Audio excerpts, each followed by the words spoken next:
Hi guys, welcome back to the channel. I'm Office Bloke Daz. I'm Office Bloke Aidan. And I am Gaynor. Okay.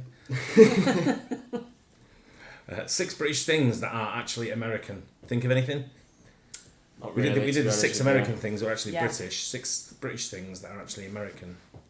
I can't think of anything. No, me neither. No. Might be something in there, but Well, that's what we're going to find out. nothing springs Yeah. to mind, but go for it, Aid. Bit of Lawrence. Hello, I'm Lawrence and I'm on a quest to uncover all of the memos that Britain and America lost in the pond, and one of those memos pertains to things and stuff. Specifically, things and stuff that are widely synonymous with one country but, unbeknownst to most of us, were invented in the other.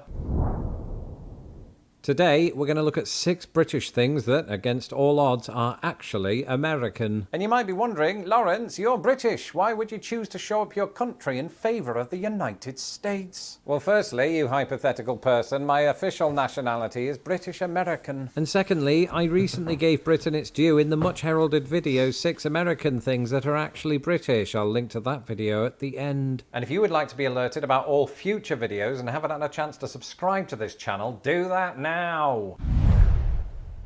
In the meantime, allow me to inflate your brain with facts so beautiful they belong in the Louvre or the discount bins at Walmart. When I first moved to the United States all of those years ago, people would ask me, Lawrence, apart from your family and Yorkshire puddings, what do you miss most about Britain? And my answer was always the same. British chocolate. I mean, sure, your average American grocery store might carry 1 or 2 Cadbury bars and mini eggs. But Crunches, Twirls and Whisper bars were a lot harder to come by. However, America's confectionery aisles did contain one divisive British chocolate bar that I happen to love. Bounty. Okay, fantastic. I Bounty. can live with that, I had one except 2 of yesterday. the things that I... Did you actually know? I had a Bounty triple. Triple Bounty. 3 pieces of Bounty in the I bought it. Nice. I bought it on Wednesday and put it in the fridge in my office, and I forgot all about it. And I opened my fridge and I thought, oh yes, like a Bounty win. I is was like like, a treat. win. See, like I'm confused like a now reward. because in the US, what we have as bounties, they call Baby Ruth. What? Babe Ruth's. Baby Ruth? Baby Ruth, they're like Who's bounties. Ruth? Don't know. Not sure.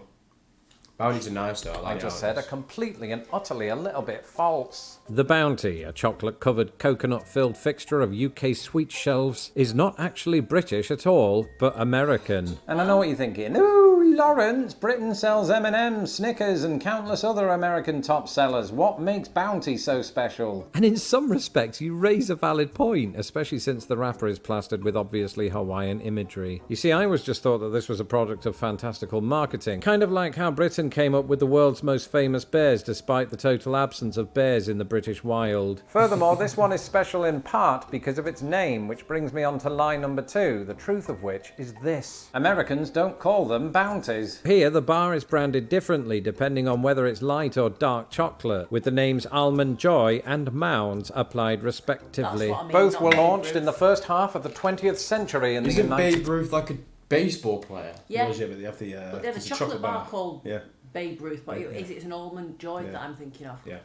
States. And it was only a few years later, in 1951, that Mars Incorporated, which had no trademark attachment to the American varieties, launched Bounty in the UK and Canada as straight-up imitations.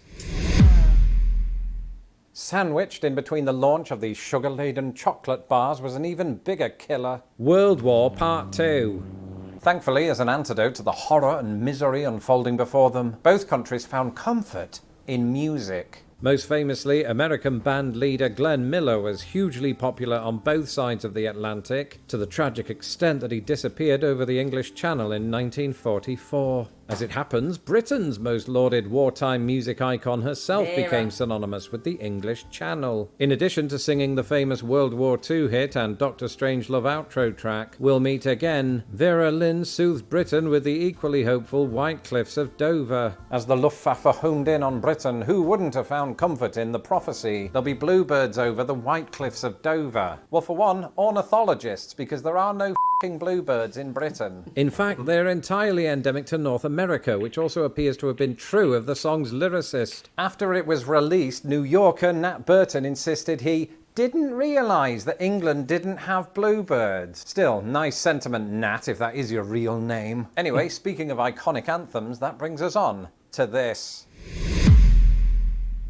You Few can have it. things are more British than football, Oh, a right, sport yeah. whose origins can be traced back to ancient China. Really? Okay, fine, but few things really are more British than football chants and songs. And perhaps the most iconic anthem in the whole of English football is You'll Never Walk Alone. Appropriately, given the song's title, it is also synonymous with more than one British club, with supporters of both Celtic and Liverpool belting it out before kick-off. In fact, the song is so inextricably linked to Liverpool in particular that those 4 words can be found on the club's badge. It is used in reference to the successful 1963 version by Jerry and or the Pacemakers. At the time, Jerry and or the Pacemakers were a popular group from Liverpool, perhaps second only to the auto cues failed. I suppose the people are never going to know the identity of that other group now. And so the song and everything it represents is as Liverpudlian as Albert Dock, except it isn't. You see, unlike the band formerly known as the Quarrymen, Jerry and or the Pacemakers did not write their first few hit singles. And this included You'll Never Walk Alone. But then you knew that if you happened to be a fan of musicals. I once played Prince Dauntless in Once Upon a Mattress, so it's a touchy subject. The piece was in fact the brainchild of American songwriting duo Rodgers and Hammerstein, who included the track on their Broadway smash Carousel. So how did it come to be an anthem for England's most trophy-laden club? Well, by 1963, Jerry Marsden, this time without his pacemakers, is said to have played a demo to Liverpool's legendary manager Bill Shankly, who was like, "That is an absolute banger, mate. Inject that shit into my veins." Now, we haven't verified the validity of that quote, but rest assured it was along those lines. Later that year, the song, along with other chart hits of the day, made it onto the terraces of Liverpool's Anfield Stadium. And unlike those other songs, it hasn't left since. I don't like that song. That's right, even the poppies that are worn by us Brits in the lead up to Remembrance Day aren't actually British. But don't take my word for it, instead, here's me from a year ago discussing it on a YouTube short that you probably missed. Moina Michael was an American professor who pioneered the idea of commemorating soldiers with the red poppy. She'd been inspired to push for it after reading the famed poem In Flanders Fields by John McCrae, himself a Canadian lieutenant colonel. While teaching a class to disabled World War I servicemen at the University of Georgia, Moina saw an opportunity to engineer financial support for the wounded by selling poppies. As a result of her efforts, the American Legion Auxiliary and the British Legion Appeal Fund both formalised the poppy as a symbol of remembrance from 1921. While Britain widely persists with the symbol more than a century later, America has long since phased out the November 11th poppy, with some choosing to wear one during May's Memorial Day. Thanks, past Lawrence, my neck hurts. And now, just like my mate Daz after an hour on the beach, we go from something red to something even more red. But Father Christmas, one of Santa's pseudonyms while delivering presents in Britain, didn't always wear that particular colour. But as I said in 1987 when Santa brought me a protein pack instead of a proton pack, back up there, mate, because who was Father Christmas actually? Well, I won't bore you with all of the details because I already did that in this video. But in a nutshell, it went like this. From English folkloric tradition, Father Christmas was indeed the personification of Christmas. Historically, he went by several names, including Christmas Lord, Prince Christmas, and I'm not making this one up, Captain Christmas. But when settlers boarded ships for the New World, they didn't take Captain Christmas with them, presumably opting for an actual captain. There are 2 big reasons for this. Number 1, 17th century Puritans in England had declared Christmas an affront to God, even banning it at one point. And number 2, Puritans in New England kind of viewed things the same way. And so many Christmas traditions were shelved, including Father Christmas. But fear not, because 200 years later, with Puritan influence having long since waned, he returned.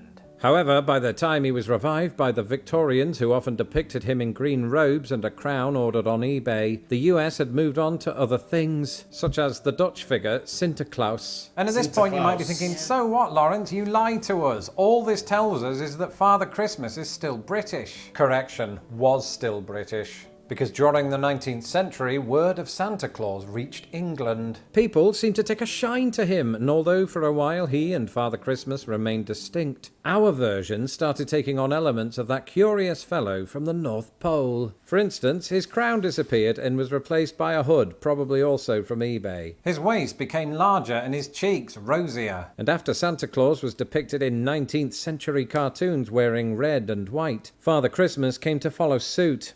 I didn't intend that pun, but gosh, it was good. And so today you could argue that he remains Father Christmas in name only, hence why a lot of Brits just call him Santa Claus. When you hear the word tea, there's only one country that comes to mind, Britain. I've just realised that's 3 countries. Nonetheless, the British fixation with tea is very real, dating back to the 1660s when it was brought to England by Catherine of Braganza, the future Queen of England. Just over a century later, Britain was so enamoured with tea that Americans in Boston famously copied us by hosting a tea party of their own. And on a personal note, the one thing that Americans assume most about me is that I prefer tea to coffee, which is only true if I've had 3 coffees. That said, British people do generally love their tea, whereas Americans, more often than not, are indifferent. Instead, the latter love their lattes. And so it will surprise absolutely everybody to learn that tea bags were invented not in Britain, but Milwaukee. The first patent, or patent if you will, was filed in that city in 1903 by its inventors Roberta Lawson and Mary McLaren. Within 5 years, the idea caught the attention of New York importer Thomas Sullivan, who subsequently had them shipped around the world. The tea bags, not the inventors. Today, tea bags are a common household item in Britain, but Yorkshire tea, which is manufactured 80 miles from my English hometown, owes everything to 2 people 80 miles from this one. Behold US patent 723287, the tea leaf holder. Is that what it's called? And so, if I've learned anything from this 2-part series, it is that both of my homelands have a rich history of influencing each other. In many ways, our special relationship feels more like one of siblings. We might squabble from time to time, but it's only because we can't stand each other. Soon I'll be looking at recent words that Britain took from America and vice versa. In the meantime, if you haven't seen it yet, here are 6 American things that are actually British.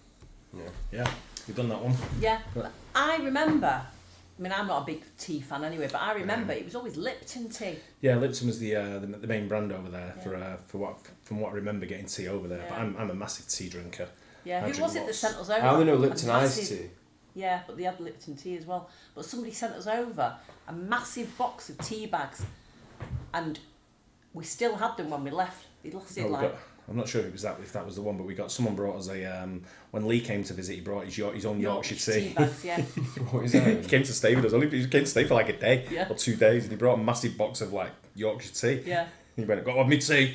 Put it in the kitchen, big box like that. Only come about what? They don't sell that in America. 60 miles. No, you come from Yorkshire to our house here. Oh right. Oh Jesus. I thought you were talking about like when he was here in the UK. But Yorkshire are proud of their Yorkshire tea bags, aren't they? Yeah. Everything's Yorkshire. If you're from Yorkshire. Anyway, funny. Hope you guys enjoyed that. Don't forget to like and subscribe, and we'll catch you on the next one. Cheers. Bye.